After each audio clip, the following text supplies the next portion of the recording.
Estima do mundo. Se chamaram Beelzebu ao pai de família, quanto mais aos seus domésticos.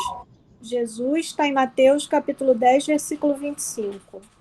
Muitos discípulos do Evangelho existem ciosos de suas predileções e pontos de vista no campo individual. Falsas concepções ensombram-lhes o olhar. Quase sempre se inquietam pelo reconhecimento público das virtudes que lhes exornam o caráter. Guardam o secreto propósito de obter a admiração de todos e sentem-se prejudicados se as autoridades transitórias do mundo não lhes conferem apreço. Agem esquecidos de que o reino de Deus não vem com aparência exterior. Não percebem que, por enquanto, somente os vultos destacados nas vanguardas financeiras ou políticas arvoram-se em detentores de prerrogativas terrestres, senhores quase absolutos das homenagens pessoais e dos necrológios brilhantes. Os filhos do reino divino sobressaem raramente e, de modo geral, enchem o mundo de benefícios sem que o homem os veja, à feição do que ocorre com o próprio Pai. Se Jesus foi chamado feiticeiro, crucificado como malfeitor e arrebatado de sua amorosa missão para o madeiro afrontoso, que não devem esperar seus aprendizes sinceros quando verdadeiramente devotados à sua causa. O discípulo não pode ignorar que a permanência na terra decorre da necessidade de trabalho proveitoso e não do uso de vantagens efêmeras que, em muitos casos, lhe anulariam a capacidade de servir. Se a força humana torturou o Cristo, não deixará de torturá-lo também. É ilógico disputar a estima de um mundo que mais tarde será compelido a regenerar-se para obter a redenção. Emmanuel.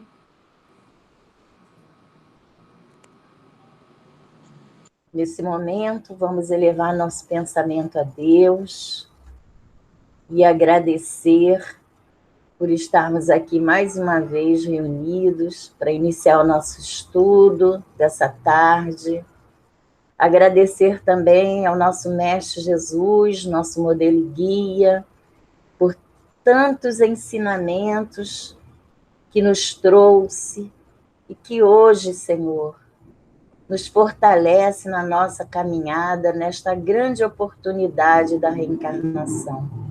Muito obrigada, Jesus, pelos ensinamentos, por nos ensinar, Senhor, como implantar o reino de Deus dentro dos nossos corações.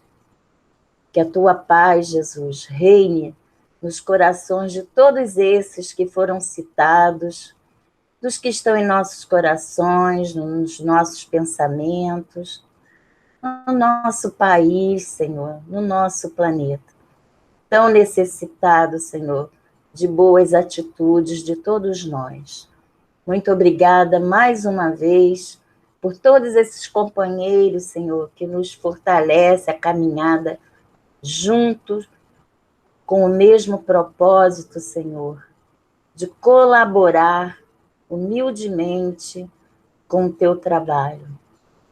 E muito obrigada também, Senhor, por nos confiar esta doutrina para sabermos exatamente, Senhor, como ministrar todos esses ensinamentos que viemos aprendendo, estamos aprendendo ao longo da nossa existência. E também, Senhor, agradecer profundamente à Agremiação Espírita Isabel, ao Grupo Espírita Boa Nova, todos os mentores dessas casas que nos abrem as portas, nos dando a oportunidade, Senhor, de estudar e de te servir. Muito obrigada por essa tarde bendita e ser conosco, Jesus, hoje e sempre. Assim seja. Pode comentar? Sim. Então, essa mensagem fala do risco de nós trabalhadores e espíritas, ou qualquer trabalhador do evangelho, de qualquer religião, de buscar lugares de evidência, de buscar ser reconhecido pelo trabalho, ser admirado, porque essas coisas trazem o nosso orgulho à tona, que a gente ainda tem dentro da gente, né? Isso não é espírito puro. Então, isso pode despertar coisas ruins na gente. E eu acho que também não só no espiritismo, mas a gente buscar lugares de destaque, querendo mesmo aparecer, ser destacado na Terra, eu acho que também não é legal para ninguém, não é só questões espíritas, questão do trabalho espírita. Eu acho que em qualquer questão é muito difícil você ter um lugar de destaque e não mexer com o seu orgulho. E eu lembrei do Chico, como o Chico Xavier ficava incomodado quando as pessoas começavam a elogiar ele, né? Várias pessoas, já aconteceu isso várias vezes com ele, e ele sempre falava que não, que tem uma vez que ele falou até que ele era um cisco, né? Que ele era um cisco só, então ele sempre combateu essa questão do orgulho, que nele mesmo, ele não gostava disso para não despertar essa questão do orgulho nele. Então, acho que é isso, a gente... Da vaidade, né, Lúcia? Isso, orgulho, vaidade, isso aí. Acho que a gente tem que ter mesmo muito cuidado e, eventualmente, as pessoas vão ter destaque, é claro, isso é normal, mas ter muito cuidado com isso para não deixar isso atrapalhar no próprio trabalho, não deixar atrapalhar na sua vida, na sua relação com as pessoas, que aí você acaba, de repente, estando num trabalho importante e, ao mesmo tempo, perdendo o fruto daquele trabalho importante, por causa de orgulho, de vaidade. Então, para a gente estar sempre atento e vigilante, né, com relação às nossas tarefas.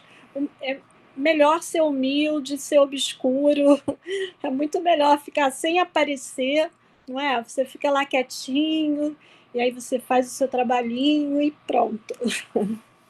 Só isso. É isso. Eu vou passar agora o estudo para o Vanderlei.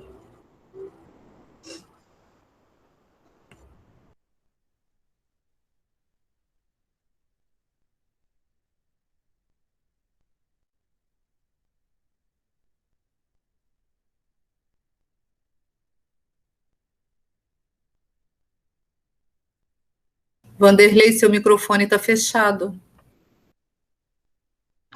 A Vera falou que é comum isso. Então, Grupo Espírita Boa Nova, livro Libertação. Vamos começar o capítulo 1, Ouvindo Elucidações. E a data de hoje, 26 de junho de 2021. Os livros que nós vamos usar são dois. Um que já foi lido, Xavier Francisco Cândido, Caminho, Verdade e Vida, pelo Espírito Emmanuel, 27ª edição, Rio de Janeiro, FEB, julho de 2006. E Xavier Francisco Cândido, Libertação, pelo Espírito André Luiz, 31ª edição, Rio de Janeiro, FEB, julho de 2008. Tá bom? Então vamos lá. Dá para aumentar mais um pouco, por favor?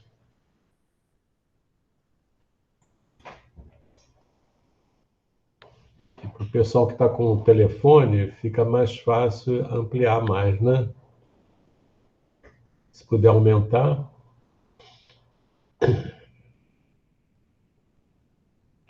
Para mim tá bom, mas tem gente que tá com o telefone, aí fica mais...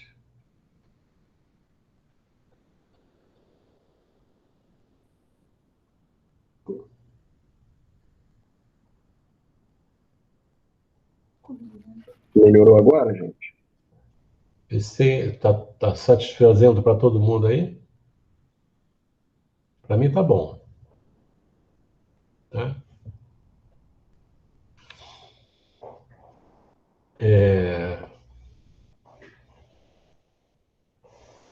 Deixa eu ver quem que tá aqui. Vanderlei, Oi. Pode falar. Nós começamos esse capítulo lá no Boa Nova no dia 27 de abril de 2019. Tem aqui registrado. Legal, né? Legal. Muito. Lembrei, me deu saudade daquelas reuniões. Deixa eu ver aqui.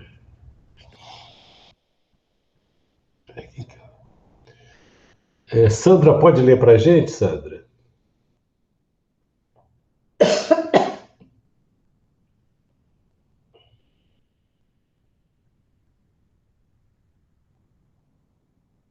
Sandra, Oi. pode ler para a gente? Agora está aparecendo você direitinho. Eu consegui ativar a câmera. Então, vamos lá.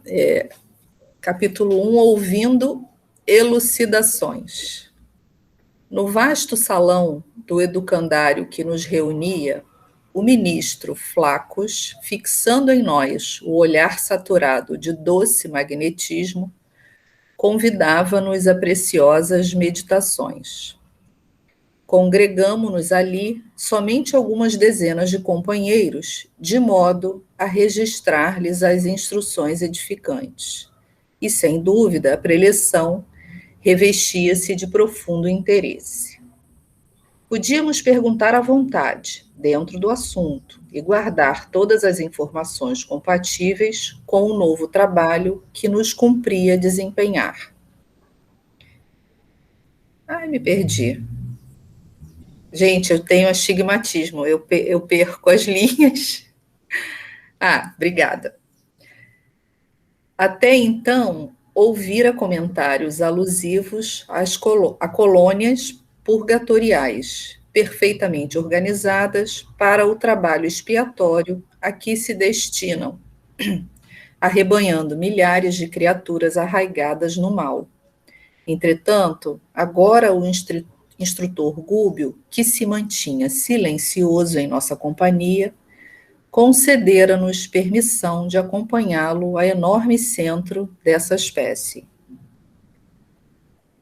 Interessados na palavra fluente e primorosa do orador, seguíamos o curso das elucidações com justificável expectação de aluno que não deseja perder um tio do ensinamento.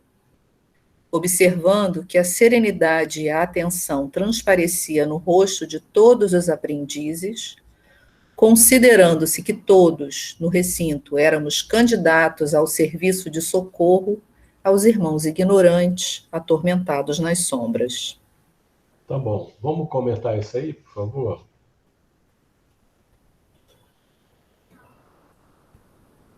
Ele está mostrando assim um interesse, né? Igual a gente quando fica no ESG, quando a gente vai estudar, por exemplo, um texto que a gente tem dificuldade de entender, como, por exemplo, o Velho Testamento, quando a gente estuda junto, a gente fica ligado, né? Para não perder nada, né? Então, ele está falando do aproveitamento, né? Todos estavam ali muito focados, né? Em apreender o que estava sendo dito. É isso? É isso aí. Então, a gente está vendo dois personagens aí, né? Um é o ministro Flacos, Sim. e o outro é o Gúbio. Gúbio, que é nosso velho conhecido, né? Sim.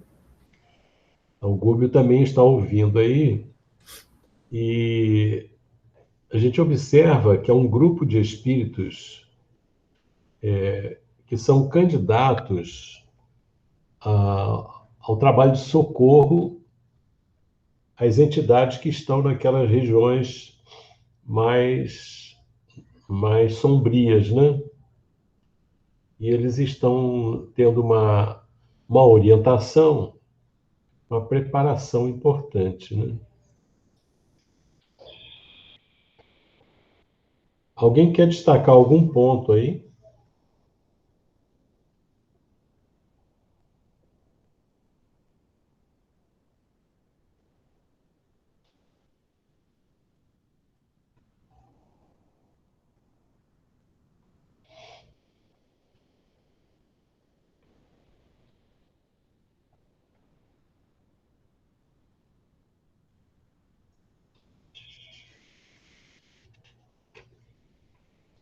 Então, ele traz uma explicação que todos estavam prestando muita atenção, né? Como você destacou, né? E todo mundo estava sereno e prestando atenção. Então, Também Oi, pode falar. ele fala, né, que no vasto salão do educandário que nos reunia, somente algumas dezenas de companheiros, né? Quer dizer, era um grupo grande, né? Embora ele diga somente algumas dezenas, né? Eu lembrei ontem, foi tão interessante, a professora do 2º ano ensinando dezenas para as crianças. Aí elas falaram, nossa, é muita coisa, né? Aí eu lembrando aqui, que são somente algumas dezenas de companheiros, né? Então não Tá chega, ali naquela, né, reunidos ali, né? não chega a ser uma centena, né? Pelo que Algumas. algumas dezenas que parecem. Dezenas. Pois é. O Não que parece. Vanderlei, o que eu prestei atenção aqui é que eles estão numa colônia purgatorial, né?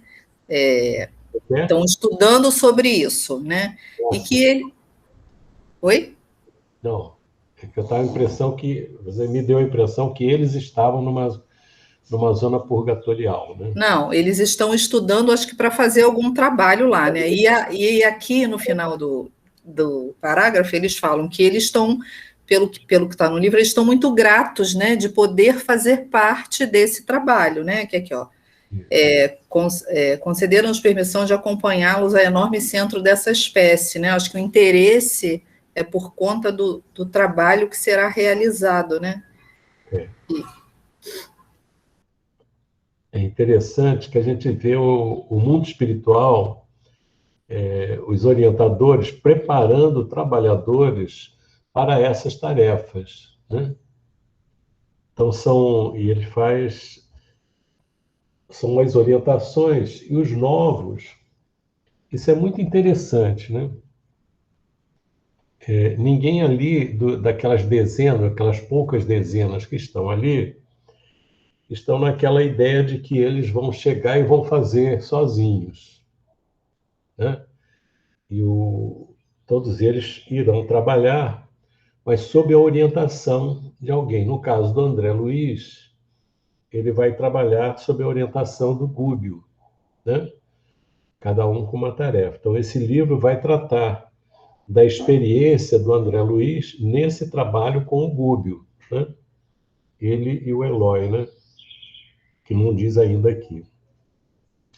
Mas é interessante essa preparação, né? E eles gradativamente irão se desenvolvendo sob a orientação de um mais experiente. E esse é o trabalho, né? Nós vamos ter pessoas com mais experiência que vão estar preparando pessoas para o trabalho. E a gente vê, o que eu sinto é que isso funciona muito como Jesus trabalhava. Quer dizer, Jesus preparou a equipe dele, preparou orientando, né, trazendo ensinamentos e vivendo com eles. Então, eles estão recebendo orientação e estarão trabalhando junto com um mais experiente, que vai ser, nós vamos ver, vai ser outro aprendizado ao longo da experiência que eles vão fazer, né? E a gente observa a dedicação, assim, a importância que eles dão a esse trabalho, porque quem está trazendo essas orientações, que começa a trazer essas orientações, é um ministro lá de nosso lar, né? Ministro Flacos. Ele vai dar orientações importantes e todos vão estar trabalhando. Então, André Luiz disse que já tinha ouvido comentários alusivos a colônias purgatoriais, perfeitamente organizadas para o trabalho expiatório a que se destinam, arrebanhando milhares de criaturas arraigadas no mal.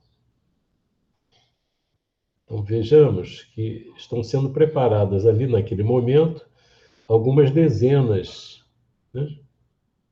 Algumas dezenas de trabalhadores para cooperar no atendimento, no resgate, né? A essas, não a todas, mas a algumas dessas criaturas arraigadas no mal. Vanderlei, Sim, é exatamente esse trecho que eu achei interessante, né? Porque o André Luiz diz dessas colônias purgatoriais perfeitamente organizadas para o trabalho expiatório. Então, se a gente não tivesse já lido, a gente olha assim e fala, bom, mas como que pode ter uma colônia para isso? Como é que Deus permite, né?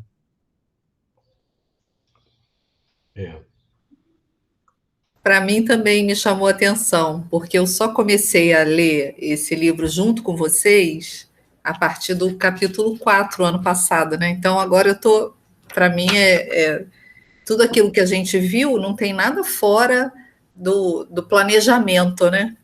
é isso mesmo. Vanderlei, Oi, pode falar. eu queria destacar também que eu achei assim de grande importância para todos nós também, quando ele fala ali, ó, poderíamos perguntar à vontade dentro do assunto e guardar todas as informações compatíveis com o novo trabalho que nos cumpria desempenhar, né? Chamando ali a atenção, ó, presta atenção de tudo que vocês vão ouvir, vão ver, que vocês vão precisar utilizar, né, no momento certo. Então, a questão da atenção, né, os ensinamentos, isso para a gente é muito importante, né? Isso aí. Vamos seguir adiante. Deixa eu ver aqui.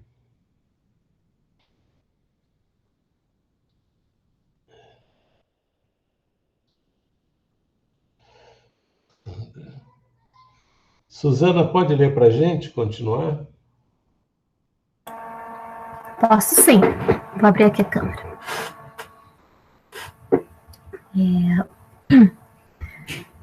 Senhoreando-nos o espírito, o ministro prosseguia satisfeito.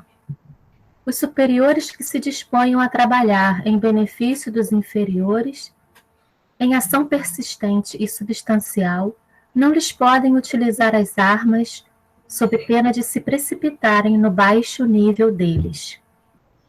A severidade pertencerá ao que instrui, mas o amor é o companheiro daquele que serve. Sabemos que a educação, na maioria das vezes, parte da periferia para o centro.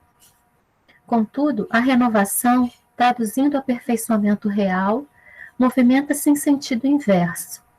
Ambos os impulsos, todavia, são alimentados e controlados pelos poderes quase desconhecidos da mente.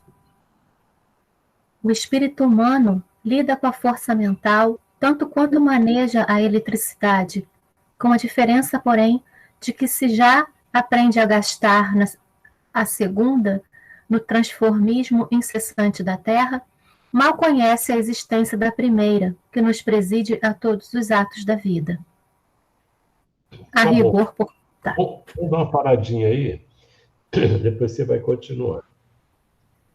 O que ele está destacando aí? Aí ele fala da importância do amor, né, no serviço, eles a quem a gente vai ajudar.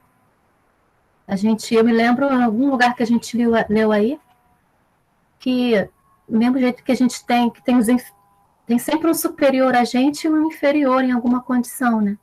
Então, num momento a gente é ajudado, no outro momento a gente vai ajudar.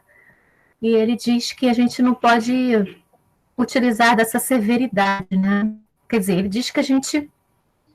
Eu não entendi muito bem essa questão da severidade, mas eu acho que o amor é mais bem-vindo nessas situações que a severidade, né? Por quê? Porque a educação não vem de fora para dentro, mas a pessoa ela vem de fora para dentro, mas o aperfeiçoamento realmente é de dentro para fora, né? Depois ele fala da mente, que a gente ainda não conhece o poder da mente nessa força mental na condução da nossa vida. A gente conhece as energias que estão fora de nós, mas essa energia mental, essa força mental ainda é muito desconhecida do ser humano.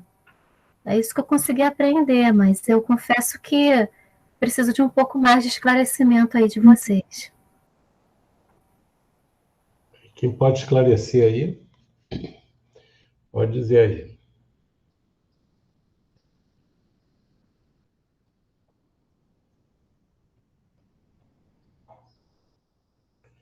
Eu fiquei pensando que essa tarefa de instruir aos espíritos que estão nessa condição de revolta, de animosidade, de rebeldia, ela não pode, ela precisa, vai necessitar de corações que, é claro, tenham um conhecimento, mas que tenham um amor, que saibam suportar que tenham uma profunda confiança no ser, né? Não, ele está assim, mas já voltado, já com essa conquista de amar a criatura. Né? Fiquei pensando nisso aí, porque a severidade pertencerá ao que instrui, mas o amor é o companheiro daquele que serve. Né? É interessante a gente observar que com quem que eles vão atuar sobre que tipos de espíritos. Ele está dizendo ali em cima, ó, éramos candidatos ao serviço de socorro aos irmãos ignorantes atormentados nas sombras. Então, essa categoria de espíritos, né? E ele diz assim, os superiores que se disponham a trabalhar em benefício dos inferiores, isso aí está relacionado com a tarefa que eles vão executar, né? Em ação persistente e substancial, não lhes podem utilizar as armas. Quer dizer, não podem usar as mesmas armas daqueles espíritos inferiores, que têm lá os seus instrumentos de ataque, né? Então, ele está colocando que não vão poder entrar na mesma luta deles, usando as mesmas armas deles, né? Você vê que Jesus, quando foi preso, ele não se defendeu. Isso me fez lembrar muito o Chico Xavier também. Eu lembro que numa reunião do Conselho Estadual Espírita, o pessoal falou de uma reportagem de uma revista americana, se não me engano, que divulgava uma notícia falsa, né? Dizendo que Chico Xavier era um camarada riquíssimo, tinha fazendas, tinha não sei o que, era espalhando no mundo isso. Então o pessoal estava pedindo para os ERs na época, entrar em contato com a FEB, para a FEB se manifestar para defender o Chico. E o Gerson, na época era o presidente da USERJ, falou que ele já tinha dito isso em outras vezes, a FEB já tinha falado. E o presidente da FEB disse que o Chico pedia para que não o defendessem. E realmente, a sua maior defesa é a sua vida, a vida do Chico, né? Quer dizer, não, cabe à pessoa que fala, que agride, que mente, né? Confirmar o que está dizendo, né? E ele falou, não, é igual Jesus, poxa, ele passou a vida curando as pessoas, ensinando o bem, ensinando a perdoar, ensinando a amar, e ele foi condenado, e quem o condenou disse que ele era um homem justo. Então não há necessidade de palavras. A vida dele era suficiente para isso. Então, se fosse... Quando ele foi preso, lá no Horto, quando os soldados o prenderam, um servo lá do rei, né? Pedro puxou a espada e cortou a orelha dele, puxou uma arma, né? E cortou a orelha dele. E Jesus disse que quem usasse a espada, pela espada morreria, né? Então, dando a entender, dando a lição de não reação, não reagir, mas agir. Então, é importante isso, porque nós temos a impressão que nós vamos estabelecer a justiça na base da força. Mas é exatamente esse o raciocínio dos espíritos que estão nessas zonas trevosas. Eles estabelecem um domínio de força, de crueldade, dizendo que estão fazendo justiça. E, na verdade, sob um certo sentido, eles estão fazendo justiça, porque isso é permitido a eles. Porque ninguém que está ali naquela zona de trevas está ali por acaso. A gente vai observar essas questões. Então, nós não podemos usar as mesmas armas, né? A agressividade, né? A violência, não podemos usar. Qual é o nosso recurso que Jesus ensinou? É o amor. Agora, não podemos entender que o amor seja uma conivência com tudo que está errado. Jesus não foi conivente, né? Ele orientou, né? Ele esclareceu. Isso tudo é muito importante.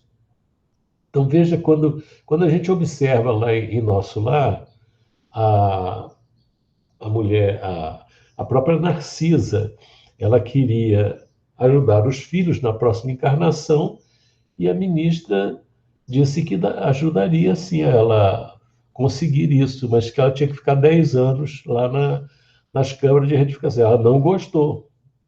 Então, isso foi o amor, né? Deu para ela não o que ela pediu, mas o que ela precisava. Então, às vezes, a gente confunde o amor com abraçar, né? Passar a mão na cabeça, né?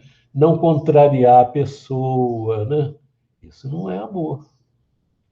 O amor verdadeiro é aquele que corrige. Deus nos ama profundamente, mas nem por isso ele nos deixa de cobrar, de nos educar, né?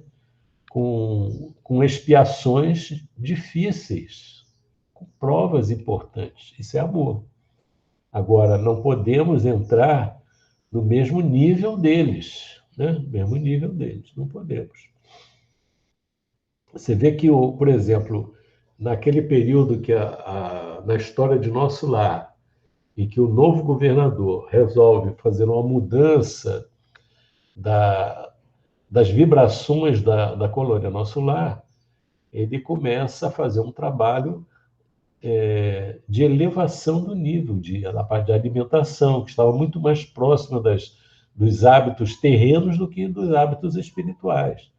Houve reação, houve atitude. Ele teve paciência, até que chegou uma hora que ele fechou as comunicações com o mundo externo, né?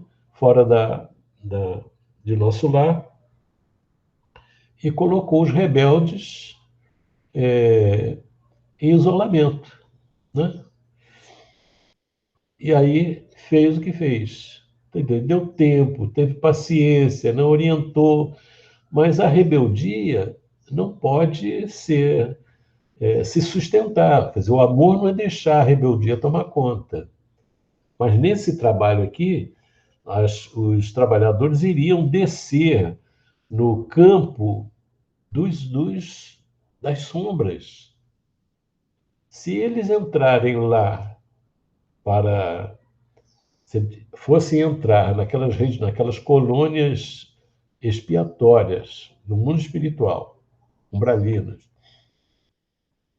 para chegar dando ordem, forçando alguma coisa, não se vai conseguir nada, né? Porque as coisas se processam gradativamente e não se pode transferir aquelas colônias de sofrimento em colônias como a de nosso lar. Não é uma mudança que seja feita dessa forma. Essa mudança ela tem que ocorrer de dentro para fora, por isso que ele diz, né? O amor é interessante a experiência de André Luiz. Ele doido para sair daquele sofrimento logo que ele desencarnou. Doido para sair. No entanto, não conseguia sair. Ninguém tirou ele de lá à força. Esperou ele chegar no ponto necessário para se levantar, né? E isso aí foi importante. Então, o amor sabe esperar também, né? Acho que é interessante essa colocação dele, porque é uma preparação. Porque em certos momentos a pessoa pode até se sentir indignada com as coisas que estão ocorrendo, né? Mas tem que esperar, não é a hora para aquilo. A gente fica querendo antecipar as coisas que nós já estudamos, né? Mas não vale a pena. Mas vamos lá, vamos ver aqui. O Vanderlei, Sim. achei muito interessante o parágrafo seguinte, que diz que a educação, né, é de fora para dentro, mas que a renovação é de dentro para fora, né? Primeiro a gente aprende para poder se renovar, né? É o que ele diz aqui, ele diz o seguinte: sabemos que a educação, na maioria das vezes, parte da periferia para o centro. Na maioria das vezes. Né? Porque a educação verdadeira, né? A educação verdadeira, ela vem de dentro para fora. Mas quando a gente quer conhecer, a gente é que procura, né? Eu acho que é nesse sentido, né? Quando você procura o conhecimento, né? E aí depois ela tem um efeito inverso, ela sai de você, né? A renovação vem com tudo que está dentro de você, com o auxílio da educação, né? Porque a educação, o que o pessoal faz? Né? Leva a instrução, leva conhecimento, né? Faz isso. Agora, o processo de reflexão é que faz a pessoa mexer com aqueles conhecimentos e fazer as mudanças. Né? Mas está muito bom. É aquilo que a Vera fala, né, Vanderlei? Educo, não tem uma coisa dessa? Eduque, que é educação, né? Ex-duco.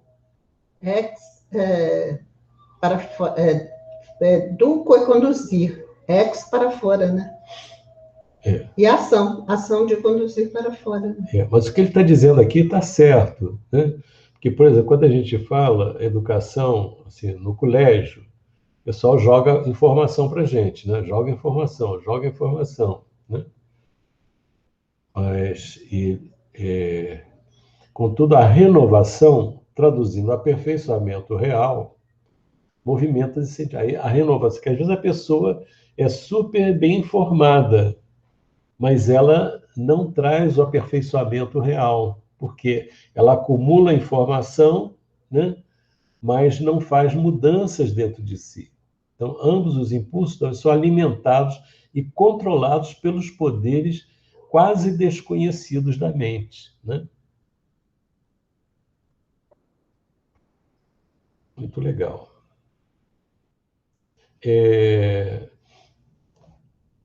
Alguém quer colocar mais alguma coisa sobre esses pontos? Vanderlei, Oi. não sei se cabe nesse trecho aqui, mas eu me lembrei do irmão Jacó, no momento em que ele era um homem bastante instruído, e ele relata que ele disciplinava muito doutrinava os obsessores, né? Mas quando ele desencarna, ele ainda não tinha adquirido a luz. Mas depois ele vai se propor a fazer esse trabalho. E eu estou falando aqui em relação até à questão da serenidade, do equilíbrio interno. Então, quando ele vai se deparar, vai os espíritos, aqueles, inclusive um que ele mesmo tinha atendido na Terra, e quando o espírito achincalha e fala que ele não tinha autoridade para falar, ele fala que ele sente um impulso de responder a ele, porque ele era um homem muito ríspido, muito duro, pelo menos ele relata isso, né? Então ele sente um impulso de responder no mesmo diapasão. E o companheiro que estava junto dele fala que ele precisaria ter o autodomínio e exercitar essa questão do amor. Aí ele se domina, né? E ele vai, então, ele percebe que ele ainda não tinha conquistado esse amor efetivo, como ele fala. Mas depois ele vai fazendo todo um trabalho, e ele vai fazer exatamente esse trabalho de estar junto com esses que o desafiavam. E aí ele ia exercendo um autocontrole e pedindo a Jesus que o ajudasse. Então ele teve que fazer um trabalho dentro dele, para poder atender aqueles espíritos ali. Só que ele fez esse trabalho juntamente ali com aqueles espíritos. Eu fiquei observando aqui, quando ele fala, né, que eles vão atender aqueles espíritos lá das trevas, né, o Gúbio aqui juntamente com a equipe. E eles precisavam não de rigidez, mas de amor. A gente percebe que realmente para determinados momentos não é somente o conhecimento e não é só a inflexibilidade, né? Você precisa de ter esse amor, porque eu acho que o amor faz com que a pessoa ela compreenda o outro. Acho que no que ela consegue compreender o outro e entender, aí ela consegue ajudar não só o outro, como a si mesma. Eu não sei se esse assunto está muito pouco dentro disso aí, mas eu trouxe exatamente por conta dessa questão do equilíbrio que a pessoa tem que adquirir, e esse equilíbrio ele vem com amor. E o irmão Jacó ele vai fazer esse exercício realmente de adquirir esse equilíbrio e esse amor, fazendo um esforço bem grande de quando as pessoas o atacavam, que os obsessores atacavam ele pedia ajuda a Deus e desenvolvia, né, um sentimento de compreensão, de entendimento. Não foi fácil, porque ele conta ali, não foi fácil, mas ele consegue conquistar esse amor. Agora, eu não lembro direito da história, mas depois que ele consegue se controlar e até a luz dele sair, se apresentar, exteriorizar, o espírito se transforma. Eu não me lembro. Eu acho que não. Eu não me lembro. Porque isso aí foi muito bom para ele, né? Sim, sim. Porque ele se defendeu disso, ele não caiu, que o outro o atraiu para o campo dele.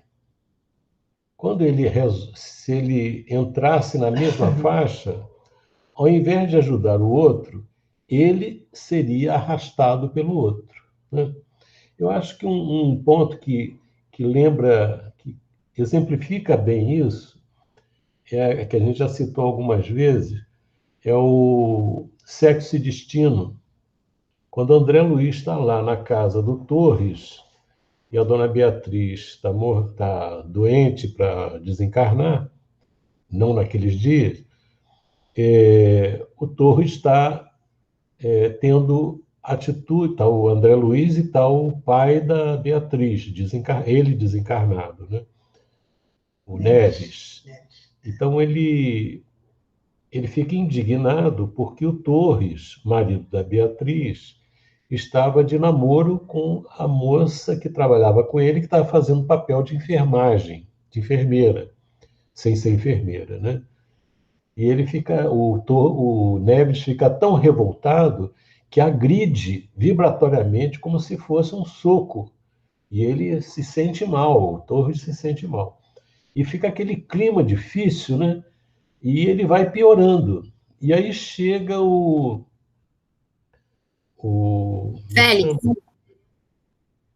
Félix. O Félix chega e olha para ele e fala assim, o Torres está doente, nós precisamos tratar dele, coisa e tal, envolve. E aí, quando o Félix envolve com aquele amor fraterno, ele deixa a moça. Então, esse aí é bem típico. Quer dizer, o Neves utilizou as mesmas armas do outro, né? Agrediu, querendo transformá-lo, e piorou.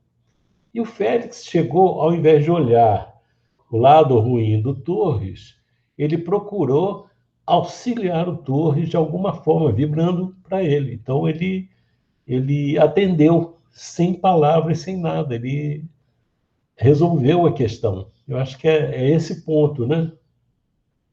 Agora, de qualquer forma, em qualquer circunstância, que ali não era qualquer circunstância, a pessoa agir dessa forma defende a ela mesma.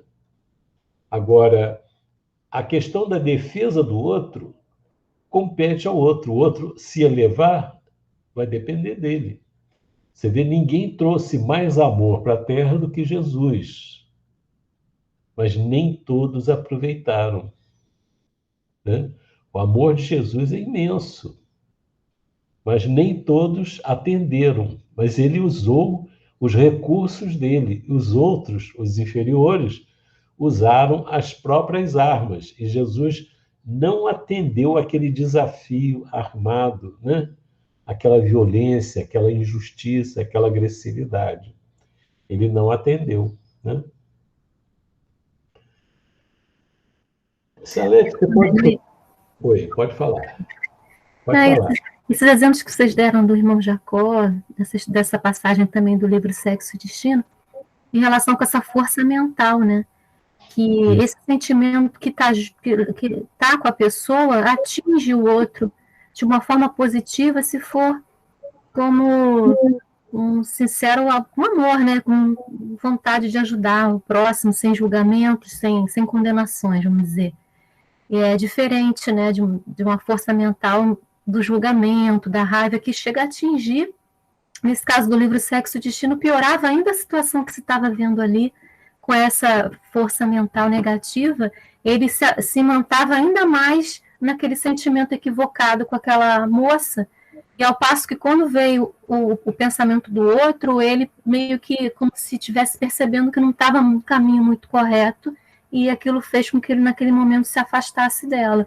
Então isso tudo é força mental, não teve palavra, não teve, né? É tudo a força mental que está carregada dos sentimentos de quem a emite, né? É isso aí. É isso mesmo. Você pode seguir aí, Salete? Posso. A rigor, portanto, não temos círculos infernais, de acordo com os figurinos da antiga teologia, onde se mostram indefinidamente gênios satânicos de todas as épocas, e sim esferas obscuras em que se agregam consciências embotadas na ignorância, cristalizadas no ócio reprovável ou confundidas no eclipse temporário da razão.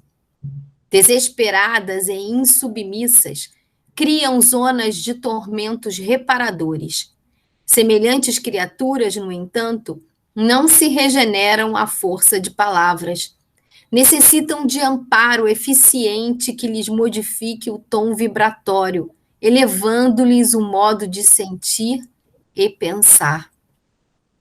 Eminentes pensadores no mundo traçam diretrizes à salvação das almas, mas somos de parecer que possuímos suficiente número de roteiros nesse sentido em todos os setores do conhecimento terrestre. Reclamam, na atualidade, quem ajude o pensamento do homem na direção do alto, empreender o tentame incentivando-se tão somente os valores culturais, seria consagrar a tecnocracia que procura a simples mecanização da vida, destruindo-lhe as sementes gloriosas de improvisação, de infinito e de eternidade. Grandes políticos e veneráveis condutores nunca se ausentaram do mundo. passam pela multidão, sacudindo-a ou arregimentando-a. É forçoso reconhecer, porém, que a organização humana, por si só, não atende às exigências do ser imperecível. Péricles... Vamos parar aí, porque agora vai dar uma série de pessoas. Exemplos, Vamos ficar aqui esse trecho aí.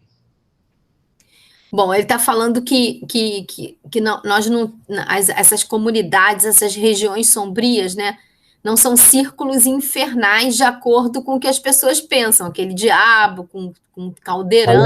Salete, Oi. está bem entrosado com o Erge de quarta-feira, né? É. Bem entrosado, né? Inferno, Muito bom. Vai lá, continua aí. Em todas as épocas, e sim, e não são isso, né? São esferas obscuras em que se agregam consciências ou embotadas na ignorância, ou cristalizadas no ócio reprovável, ou confundidas no eclipse temporário da razão. Esse eclipse temporário da razão, eu não imagino que seja. Talvez a pessoa cristalizada ou apegada a uma maneira de ver, né? E não abrir mão para as verdades, não sei. É quando a razão se apaga, né? A pessoa não raciocina, não pensa, né? Não age racionalmente, né? O eclipse é o quê? O eclipse do Sol é quando o Sol não aparece, né? Eu raciocinei ao contrário. Eu achei que eclipse fosse quando surgisse o Sol, mas não, é verdade, é quando escurece. Entendi. Então, vamos destacar isso aí que você está botando, ó. Esferas obscuras em que se agregam. Quem são? Consciências embotadas na ignorância. Então, a ignorância é um elemento importante que caracteriza uma grande parte dessa população, dessas zonas sombrias. Outra, cristalizadas no ócio reprovável, e a preguiça, né? A pessoa que não quer fazer nada, que não quer pensar. Igual os peixes lá, que o peixinho vermelho tentou sacudir, né? Isso mesmo. Ou confundidas no eclipse temporário da razão, quer dizer, a pessoa não consegue, não raciocina, né? Deixou de raciocinar. Vai lá. É que interessante que essas pessoas desesperadas e insubmissas criam zonas de tormentos reparadores. Né? Quer dizer, essa posição de não querer se instruir, de não querer refletir, de ficar embotada na ignorância, né? Que é, de alguma maneira, por rebeldia também, né? A gente gera tormento, né? É isso, a gente cria, essas consciências criam ao redor essas esferas obscuras. Você vê, a pessoa desesperada, na verdade, é o quê? É a pessoa que não tem esperança. Desespero é falta de esperança. Então, ela não consegue vislumbrar que ela pode melhorar. Ela pode viver bem, né? Não consegue fazer isso.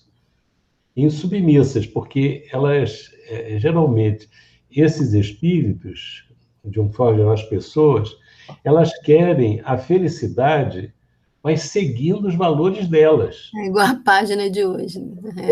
Não é possível isso. Você só pode ser feliz seguindo as diretrizes que Deus estabelece. Porque a pessoa, às vezes, quer ser feliz, mesmo que isso custe a felicidade do outro. Deus não. Deus não quer que eu seja feliz, que fulano seja feliz, que Beltrano seja feliz. Deus quer que todos sejam felizes. E para que todos sejam felizes, todos têm que amar. É a lei. Mas a pessoa, equivocadamente, pensa que ela pode ser feliz mesmo à custa do sofrimento alheio. Não pode, né? A felicidade que Deus estabelece é muito inteligente. A gente tem que reconhecer que Deus não é muito inteligente, ele é muito, muito, muito, muito inteligente. Porque ele estabelece uma condição viável de felicidade para todos. E qual é essa condição? Você só pode ser feliz, a pessoa só pode ser feliz quando ela ama o outro, quando ela ama a Deus e ama o próximo. Não existe esse negócio da pessoa, não, primeiro eu tenho que amar a mim. Olha, se eu não amo a Deus e não amo o próximo, eu não me amo. Não existe essa ambivalência. Não, primeiro tem que... Não, isso é egoísmo. Eu tenho que amar a mim amando os outros. Eu amo a mim quando eu amo os outros. Eu amo a mim quando eu amo a Deus. Eu amo a mim quando eu faço o bem. Isso. Mas o Espírito não quer se submeter a isso. Porque ele quer uma exceção para ele. Eu quero ser feliz. Dane-se o resto. Né? O resto, eles que se virem. Eu quero ser feliz. E aí é essa coisa. E não consegue. Não consegue.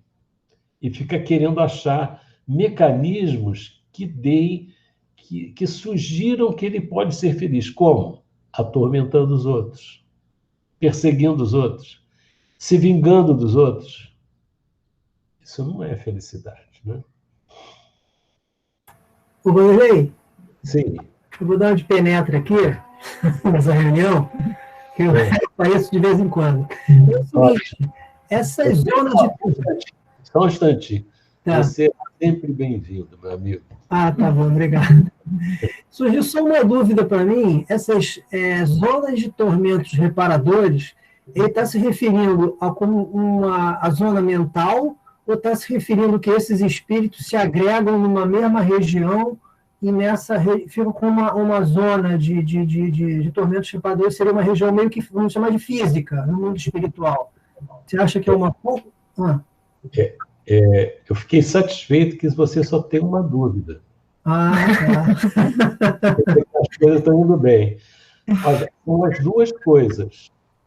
Porque as zonas de tormentos reparadores de fora são aquelas colônias que a gente vai ver dos espíritos que tem um chefe, que perturba todo mundo, que comanda todo mundo.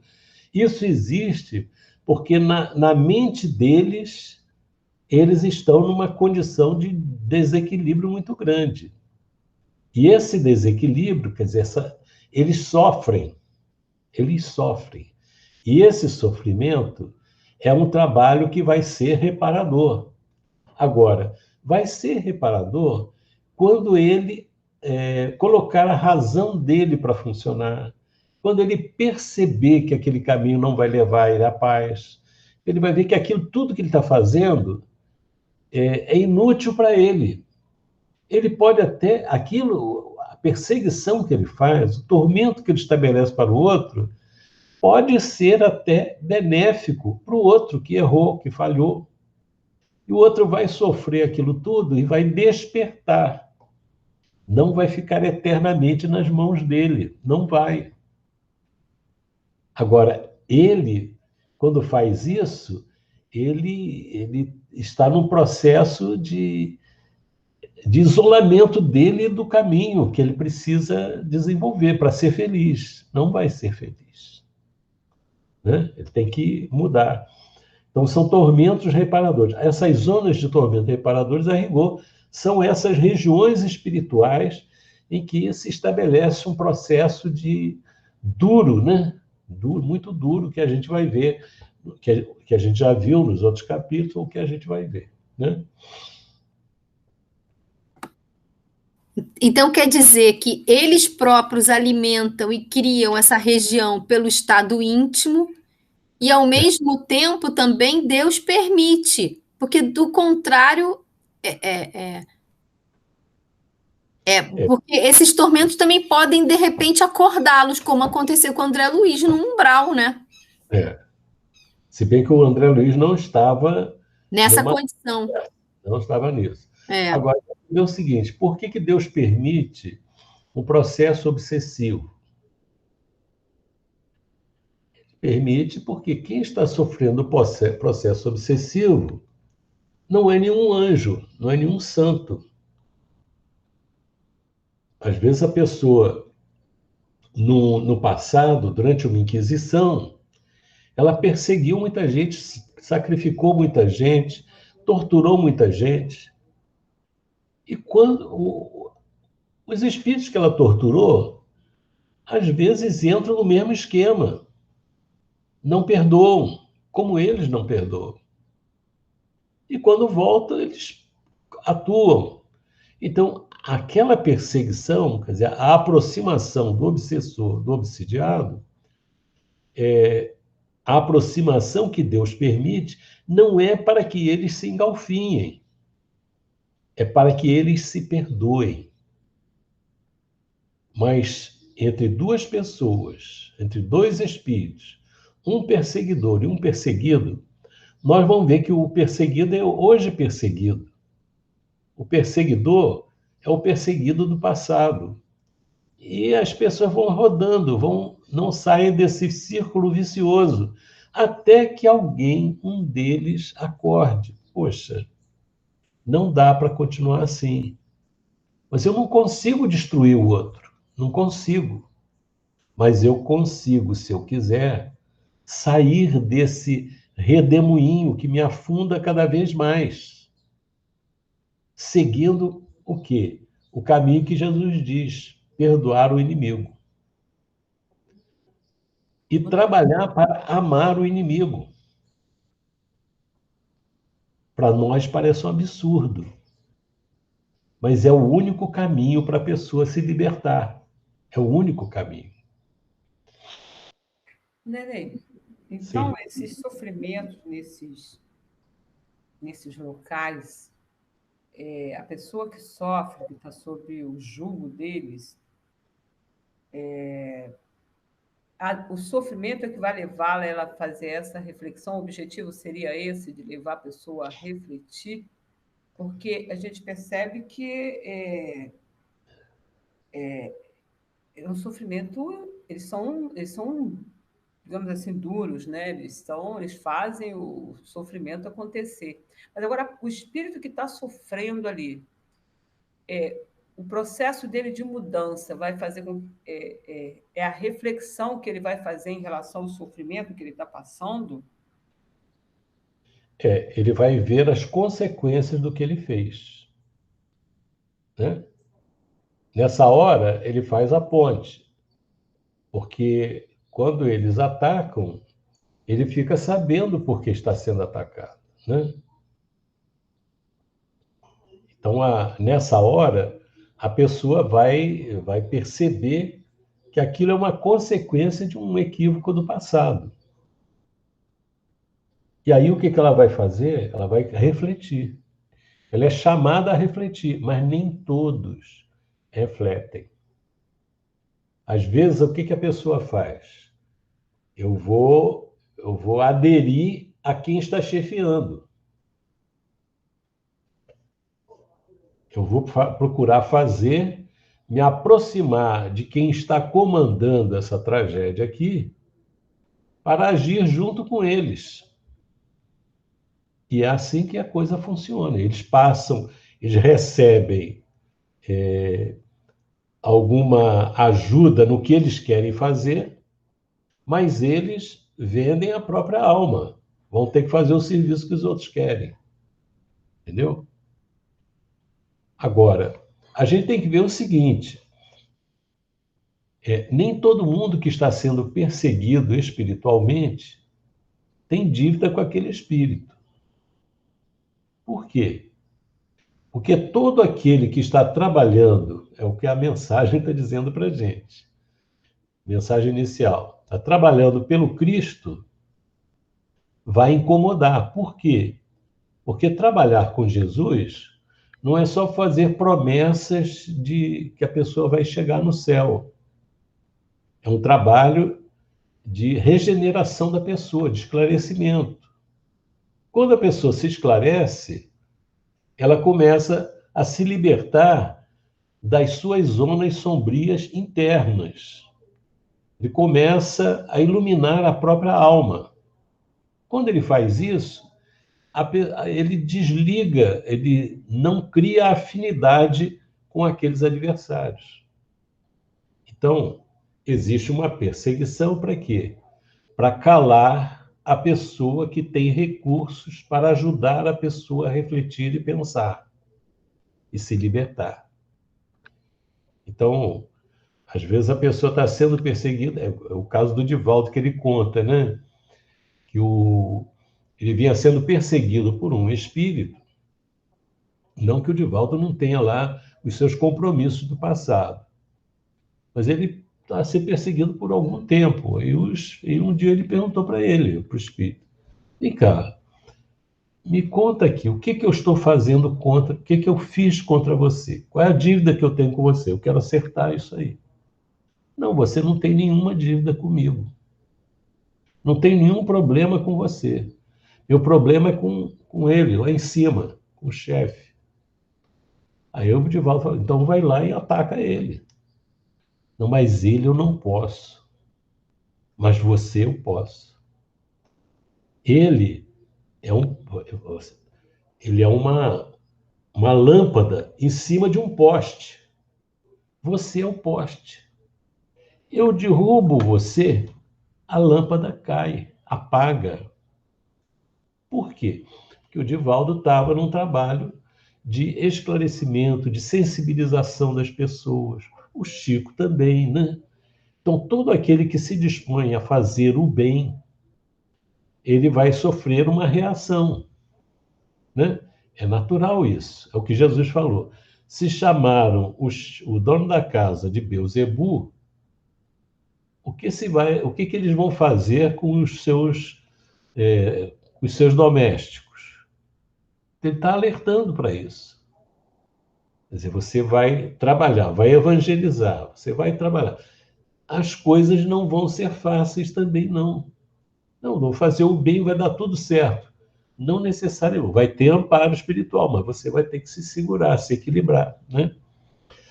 Então, as coisas funcionam assim.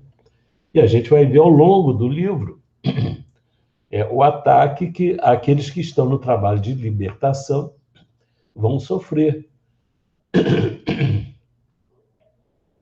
Wanderley também mostra a importância, a amplitude do trabalho da evangelização, né? E, consequentemente, meu Deus, nós somos muito comprometidos. E que bênção é a gente ter sido convidada a colaborar nessa tarefa da evangelização, né?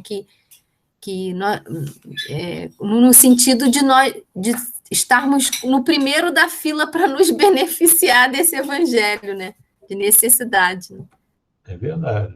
Quer dizer, na verdade, todo mundo que está encarnado, que reencarnou, todo mundo tem um compromisso com Deus, firmado na própria consciência.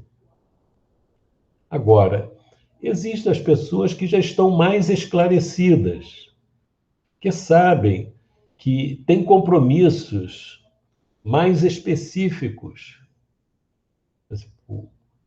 Quando você tem filho, a coisa mais importante para o espírito do filho que nasceu no seu lar é você conduzir esse espírito a Deus. Conduzir um espírito a Deus é um trabalho que começa antes da gente casar, né? Então, um trabalho assim que é o quê? Você vai levar, você vai fazer, você vai ter que ter amor, vai ter que ter firmeza, você vai ter que dar o exemplo, né? Como é que pode assim você chegar assim? Não, eu não levo a sério as atividades do centro. Como é que eu vou exigir dos filhos levar a sério um trabalho de reflexão sobre a vida, sobre os conhecimentos? Não dá. Então, o evangelizador também vai ter a sua tarefa. E tem os que acumulam, né? São pais, são mães e são evangelizadores. Então, é um processo importante, né? E ele diz aqui, semelhantes criaturas lá dessa região não se regeneram à força de palavras. Olha só. Necessitam de amparo eficiente que lhes modifique o tom vibratório, elevando-lhes o modo de sentir e pensar. É impressionante isso, né? Não é só palavra. A gente vai ver determinadas situações em que os espíritos chegam e falam assim, olha, um trabalhador um orientador de espíritos, na tarefa, olha, nós só podemos ir até aqui, porque nós usamos o conhecimento, usamos a razão. Para mexer agora aqui, tem que ser alguém que tenha experiências profundas de amor, né? Então, esse sentimento de amor é que pode fazer a pessoa mudar o modo de sentir.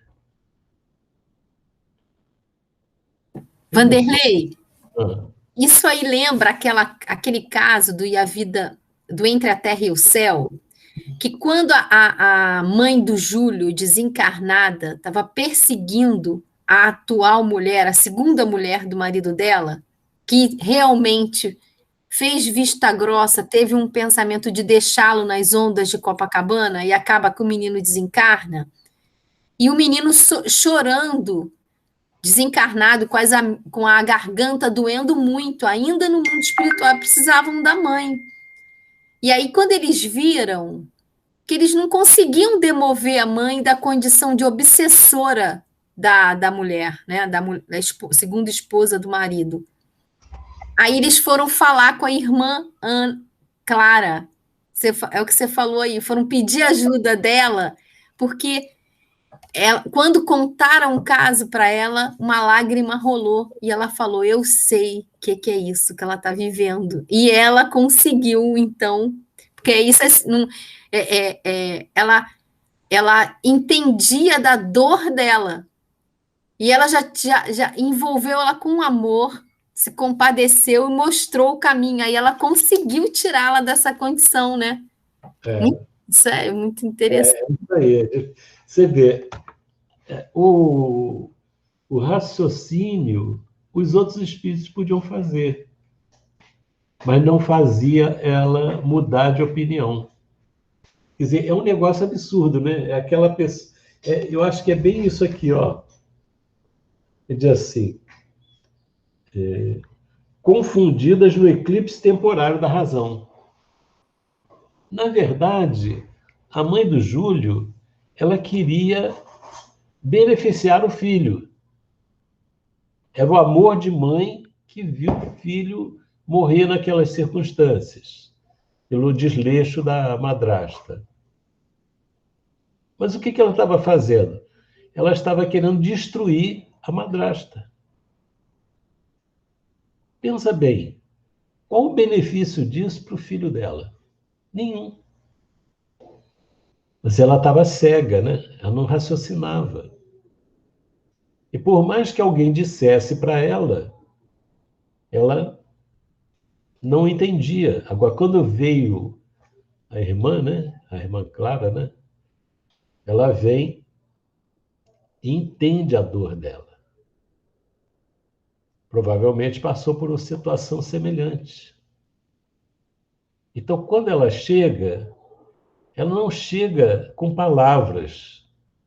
Ela chega entendendo o que ela está vivendo. Isso não é um mecanismo intelectual. A gente fala assim, poxa, então eu vou fazer a mesma coisa. Quando eu chegar perto de uma pessoa nesse estado, eu digo para ela que eu estou entendendo. Não são palavras. É experiência vivida. É diferente. Eu não posso fazer uma caricatura disso. Tem que ser uma coisa autêntica, uma coisa que vinha de dentro. Isso foi a vibração lá. A vibração que vem lá de dentro, né? Do coração da pessoa.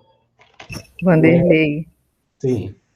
Eu, quando li esse trecho, eu me lembrei, nesse livro mesmo, né, o Gúbio, quando ele derruba as paredes, né, Ai, começa com S, o nome dele, o Saldanha.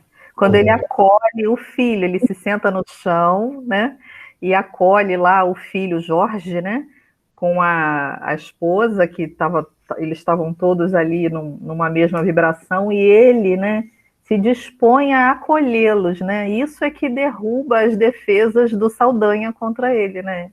Quando eu li esse trecho, eu me lembrei. Ele toca o coração dele. E não é uma coisa artificial. É uma coisa sentida, né? Eu acho que é disso que fala o próximo parágrafo, que o mundo está cheio de coisas artificiais, né? De roteirinhos prontos, de receitas, workshops, livros de autoajuda, né? No entanto, há muito tempo a Terra já recebeu um programa divino, um programa de mudança que é do Cristo, né? Eu tive essa impressão de a reflexão ser nesse sentido, não tenho certeza. Eu escutei uma vozinha querendo falar. Quem é? É o Cacate, não, né? Ele fica de locutor paralelo, né? Eu senti que era ele, viu? Eu não estou vendo, não. Eu senti a vibração dele. Então, vamos lá. Então, o seguinte parágrafo, você queria comentar, Salete? Não, eu achei isso, né? Que eminentes pensadores do mundo traçam diretrizes à salvação das almas, mas somos de parecer que possuímos suficiente número de roteiros nesse sentido. Reclamam na atualidade quem ajude o pensamento do homem na direção do alto. Agora está aqui embaixo, ó. Incentivando-se tão somente os valores culturais, seria consagrar a tecnocracia que procura a simples mecanização da vida, destruindo as sementes gloriosas de improvisação no infinito e na eternidade. Eu achei que era assim, como se a coisa fosse simples, superficial e tivesse uma fórmula mágica, né? E não é, ela deve ser profunda e não superficial. Né? Ela deve envolver a nossa vontade, como a página hoje do Boa Nova, de nos reerguer, de nos erguer, de nos levantar. E pelo contrário, não é para não é para a questão material da vida, ela tem a ver com essas sementes que nós temos em germen, né? Tem a ver com a nossa vida para sempre, com o nosso ser, né? Não não é um treinamento que eu fico impressionado, por exemplo. Já tem um bom tempo que eu não viajo de avião, né, depois dessa Covid. Mas eu sempre fiquei impressionado com as aeromoças e as pessoas que lidam com aquele público de aeroporto, que geralmente é um público que tem poder aquisitivo, tem arrogância, tem agressividade, e elas ficam assim, parece um guru. Elas parecem um guru, assim, lá da Índia. Parece que elas estão meditando, assim, olha aquilo, sim, pois não. Guarda um momentinho. E o cara está esbravejando, e só não pula no pescoço delas, não sei por quê. Tem alguma coisa ali. Mas aquilo é um treinamento. Eu não sei o que está se passando no coração delas. Elas têm um treinamento, me lembra muito um camarada de departamento de pessoal, de treinamento de pessoal numa empresa japonesa, que eles treinavam as pessoas, batiam na cara e tudo, tinha uma pancadaria, aquele negócio todo, para o camarada aprender a não reagir daquelas formas. Então, o camarada ficava lá sofrendo e tal, mas ficava impassível, né? Não tem aquela atitude agressiva. Então, elas têm uma coisa assim. Ou elas são almas assim, puras, eu acho difícil, né? Que sejam, mas elas têm um controle. Mas esse controle não é a vibração que ele está falando aqui. Então, às vezes, as pessoas traçam... principalmente, nós estamos no mundo das metas, né? Vamos fazer uma meta. Esse ano eu vou chegar na vibração tal, no ano que vem na vibração tal. Não existe isso. Cumpriu a meta.